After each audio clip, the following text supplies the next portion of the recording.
കോഴിക്കോട് ആത്മഹത്യ ചെയ്ത ദീപകിന്റെ കേസിലെ റിമാൻഡ് റിപ്പോർട്ട് മാതൃഭൂമി ന്യൂസിന് യുവതി ചിത്രീകരിച്ചത് 7ഓളം വീഡിയോകൾ മനം നൊന്ത് ദീപക് ആത്മഹത്യ ചെയ്തേക്കാം എന്ന അറിവ് പ്രതിക്കുണ്ടായിരുന്നുവെന്ന് റിമാൻഡ് റിപ്പോർട്ടിൽ പറയുന്നുണ്ട്. ഇന്ത്യാസ് കരീം ചേരുന്നുണ്ട്. ഇന്ത്യാസ്, അങ്ങനെയെങ്കിൽ യുവതിയെ കൂടുതൽ കുരുക്കിലേക്ക് എത്തിക്കുന്ന റിമാൻഡ് റിപ്പോർട്ടാണ് ഇപ്പോൾ പോലീസ് തയ്യാറാക്കിയിരിക്കുന്നത്.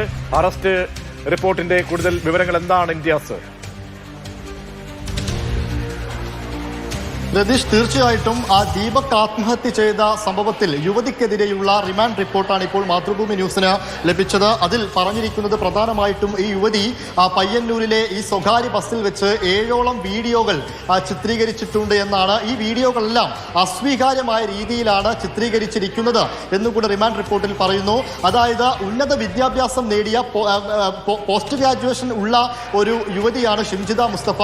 അവർക്ക് ഇങ്ങനെ ഒരു സംഭവം ഉണ്ടായിക്കഴിഞ്ഞാൽ, തനിക്ക് എന്തെങ്കിലും മോശം അനുഭവം ഉണ്ടായിക്കഴിഞ്ഞാൽ അത് പോലീസിൽ റിപ്പോർട്ട് ചെയ്യാനുള്ള എല്ലാവിധ അറിവും വിവേകവും അവർക്കുണ്ട്. അതുമാത്രവുമല്ല, അരീക്കോട് പഞ്ചായത്തിലെ മുൻ വാർഡ് മെമ്പർ കൂടെയായിരുന്നു. അങ്ങനെയൊക്കെ അറിവുണ്ടായിട്ടും ഇങ്ങനൊരു വീഡിയോ താൻ പുറത്തുവിട്ടാൽ ഒരു പക്ഷേ മനം നൊന്ത് ആത്മഹത്യ ചെയ്തേക്കാമെന്ന അറിവുണ്ടായിട്ട് പോലും അങ്ങനെ ഒരു നടപടിയിലേക്ക് ഷിംജിത മുസ്തഫ പോയിട്ടില്ല എന്ന് ഗുരുതരമായി തന്നെ ഈ റിമാൻഡ് റിപ്പോർട്ടിൽ പറയുന്നുണ്ട്. അതുകൊണ്ട് ഈ മനം നൊന്ത് ദീപക് ആത്മഹത്യ ചെയ്തു എന്ന മൊഴികളിലും, അതായത് ഇതിൽ 1 മുതൽ 4 വരെ ആളുകളുടെ മൊഴികളാണ് പോലീസ് ഇതിൽ രേഖപ്പെടുത്തിയിരിക്കുന്നത്. അതിൽ അമ്മയുടെയും സുഹൃത്തുക്കളുടെ ഉൾപ്പെടെയുള്ള മൊഴികളാണ്. അതിൽ അവർ പറയുന്നത് ഈ വീഡിയോ ദൃശ്യം പുറത്തു വന്നതിന് ശേഷം ദീപക് വലിയ മനോവിഷമത്തിലായിരുന്നു. അതിനുശേഷമാണ് ബെഡ്റൂമിൽ കെട്ടിത്തൂങ്ങി മരിച്ചത് എന്ന് പറയുന്നു. അതോടൊപ്പം പയ്യന്നൂരിലെ ഈ ബസ്സിൽ നിന്നുള്ള CCTV ദൃശ്യവും പരിശോധിച്ചതായിട്ട് റിമാൻഡ് റിപ്പോർട്ടിൽ പറയുന്നുണ്ട്. ആ CCTV ദൃശ്യത്തിൽ അസ്വാഭാവികമായി ഒന്നും തന്നെ കണ്ടെത്താൻ കഴിഞ്ഞില്ല.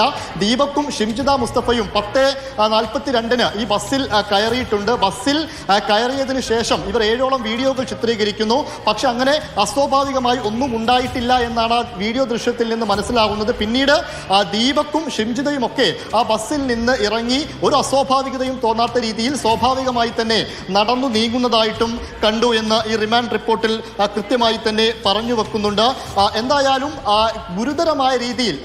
വലിയ ഗുരുതരമായ രീതിയിൽ തന്നെയാണ് ഈ remand report medical college police, case അന്വേഷിക്കുന്ന മെഡിക്കൽ കോളേജ് പോലീസ് കോടതിക്ക് മുൻപാകെ സമർപ്പിച്ചിട്ടുള്ളത്. അതോടൊപ്പം തന്നെ ഈ മൊബൈൽ ഫോൺ, ഇതിൽ 5ാം സാക്ഷിയായിട്ട് വെച്ചിരിക്കുന്നത് യുവതിയുടെ, ഷിംജിത മുസ്തഫയുടെ സഹോദരനെയാണ്. അവരോട് ഈ യുവതിയുടെ മൊബൈൽ ഫോൺ പോലീസ് സ്റ്റേഷനിൽ ഹാജരാക്കാൻ വേണ്ടി പറഞ്ഞിരുന്നു. അത് ഹാജരാക്കാത്തതിനെ തുടർന്ന് യുവതിയുമായി ബന്ധപ്പെട്ട മറ്റു ആളുകളെ ബന്ധപ്പെടുകയും അവർ മുഖേന മറ്റു ആളുകളെ കൂട്ടി മൊബൈൽ ഫോണിലെ ദൃശ്യങ്ങൾ പരിശോധിക്കുകയും ചെയ്തു. അത് എഡിറ്റഡ് വീഡിയോ ആണ് എന്ന് മനസ്സിലാകുന്ന തരത്തിൽ തന്നെയാണ് വീഡിയോ പുറത്തേക്ക് കൊടുത്തിട്ടുള്ളത്. അതുകൊണ്ട് ഈ ചിത്രീകരിച്ചു എന്ന് പറയുന്ന 7ഓളം വീഡിയോകൾ, ആ വീഡിയോകൾ പരിശോധിച്ചതിൽ നിന്നാണ് അസ്വാഭാവികമായി ഒന്നും തന്നെ ഇതിൽ നിന്ന് കണ്ടെത്താനായിട്ടില്ല എന്ന് പോലീസ് ഈ റിമാൻഡ് റിപ്പോർട്ടിൽ സമർത്ഥിക്കുന്നത്. എന്തായാലും ഗുരുതരമായ കാര്യങ്ങളാണ് റിമാൻഡ് റിപ്പോർട്ടിലുള്ളത് എന്ന് വ്യക്തമാകുന്നുണ്ട്. അമ്മയുടെ അടക്കം മൊഴി രേഖപ്പെടുത്തിയാണ് ഇങ്ങനെയൊരു റിമാൻഡ് റിപ്പോർട്ട് തയ്യാറാക്കിയിരിക്കുന്നത്. രതീഷ്, വളരെ പ്രധാനപ്പെട്ട വിവരങ്ങളാണ് റിമാൻഡ് റിപ്പോർട്ടിലൂടെ നമുക്ക് മനസ്സിലാക്കാൻ കഴിയുന്നത്. മാതൃഭൂമി ന്യൂസ് പുറത്തുവിട്ടിരിക്കുന്നു പോലീസ് തയ്യാറാക്കിയ റിമാൻഡ് റിപ്പോർട്ട്.